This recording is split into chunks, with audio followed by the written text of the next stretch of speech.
How you guys doing? What's happening? So good to be back in Arizona, right? I see a Bears jersey right there. Oh my gosh, the Lord is good, amen. Okay. So, I've been doing this job for a while now, and there's something I've never quite figured out. I've never figured out how to do an introduction. You know, when you get up here, you're supposed to be like, hey, here's 3 cool things about me that are supposed to get your attention. And I've never really figured out how to do it. And so I finally figured it out. It's like the key. So if you're in like a public speaking class, this is all you gotta do. I promise it will work. Alright? You just gotta learn a magic trick. You just go up there. This is what I'm gonna do. I don't know the trick yet, but I'm gonna learn a trick someday. I'm gonna come up and I'll be like, my name is Josh, Dubs. Just all Dubs come out, but you can't, like that would work on a date. Like guys, if you're like, you wanna go out with me, Dubs? But you can't just do like a normal magic trick because you'll see Dubs. You gotta be like, my name is Josh, and today we're talking about Dubs, and then you gotta say like a magic word. Like people, like weird, creepy, like Press Angel mind-freaking magic words. Not like little kid magic word where you're like bunnies.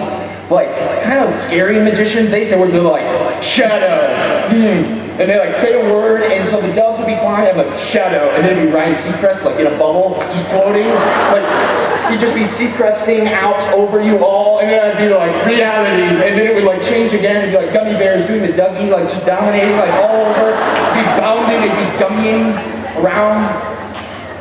I mean, that would have your attention for sure. But I don't know that yet, so I'm going to skip an introduction.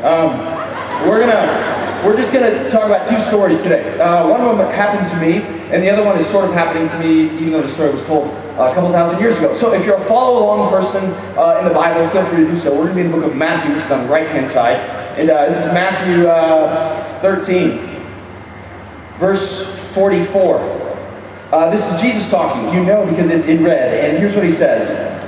Jesus is standing there, and he says, the kingdom of heaven is like treasure hidden in a field. When a man found it, he hid it again, and then in his joy went and sold all he had and then bought that field. So that's like the end of the story. Jesus tells like a 17-word story or something, okay? That's all he says. Now I want to give just a little context here, a little definition, and then we're really going to get into it. When Jesus talks about the kingdom of heaven, it's kind of like a weird thing. It makes me think of like this horrible like Orlando Bloom movie from like 7 years ago that I desperately want to forget. Okay, but that's not what Jesus is talking about. Jesus, when he's talking about the kingdom of heaven, he's basically saying kind of the ways of God. The kingdom of heaven is this idea that it's the way things are meant to be in heaven, ruling in this place. So the kingdom of heaven is a place where love and grace and courage and integrity and generosity, they rule. Like that's the way people do it. So Jesus says that way of life with me, it's like a treasure hidden in a field. Okay, so picture this field for a second. Those of you that know me, you know my imagination can be a little bizarre at times. It terrifies my wife. She's still married to me, so whatever.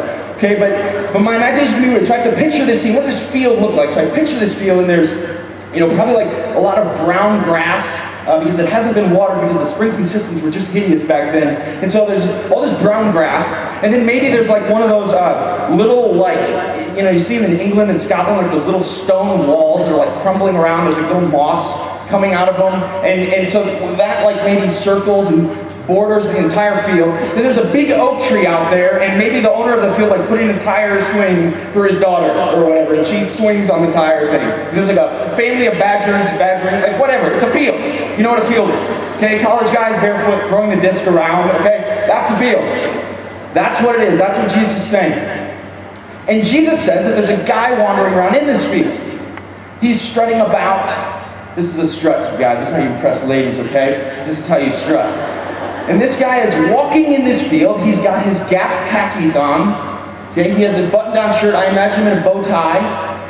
And he's walking around, and he kind of stumbles upon this treasure. He's under the tree, and he kind of stumbles upon it, and he sees it, and so he starts to dig it up. Okay, reaches his hands down, pulls this thing out, sets it on the little stone Scotland wall, and it's got to be in a briefcase, because all cool things you find are in briefcases. It's like in Pulp Fiction, Vincent and Jules, they get the briefcase, and they open it, and then just like the guy's face in the field is just illuminated, because this thing he's found, this treasure, is so incredible.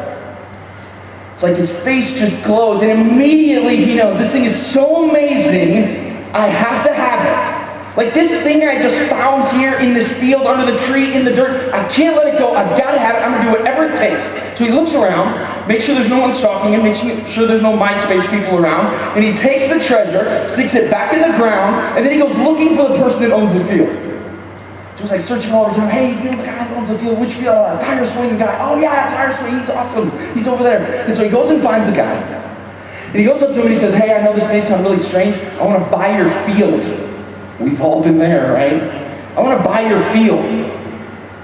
And the guy looks at him and he says, well, it costs a lot of money. He says, well, how much does it cost? And the guy quotes him a number. And Gap Khakis looks at him and he goes, I don't have that much. And the guy's like, well, I can't sell it to you for any cheaper than that. He goes, no problem. You know what I'm going to do? I'm going to go and I'm going to sell everything I have. So he goes and he sells every single thing he has. Togas, toga belts, little Caesar leaves that go around his head, sandals, extra sandals, Birkenstocks, sells everything.